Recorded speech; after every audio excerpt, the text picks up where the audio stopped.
मला माहीत नाही की किती जणांना हे गोष्ट माहीत आहे किंवा नाही, पण आपण जी भारतामध्ये जी साखर वापरली जाते त्या साखरेमध्ये जनावरांच्या हाडाचा चुरा वापरला जातो पांढरी करण्यासाठी. मुळात जी साखरेचा रंग असतो ते ब्राऊन म्हणजे समजा गव्हाच्या कलरचा असतो साखरेचा रंग, आणि तिला पांढरा करण्यासाठी त्याच्यामध्ये जनावरांच्या हाडाचा चुरा मिसळला जातो. तर ही गोष्ट किती जणांना माहीत आहे. जर समजा माहीत असून पण ते लोक जर प्रसादामध्ये किंवा मग देवाच्या कोणत्या कार्यामध्ये जर साखर वापरत असतील आपण, तर ते चुकीचं आहे. आपण म्हणजे देवाला साखर ठेवतो मान्य आहे, पण त्या साखरेमध्ये हाडाचा चुरा म्हणजे आपण देवाला एक प्रकारे मांसाहारी निवद दाखवा लागला थोडक्यात. हे चुकीचं आहे, हे बंद करायला पाहिजे. इथून पुढे हे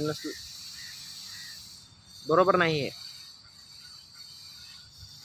आणि लोकांनी असं म्हणू नका की बाबा आम्ही लय शुद्ध शाकाहारी आहेत, आम्ही आजपर्यंत बाटलो नाही किंवा कोणती गोष्ट झाली नाही.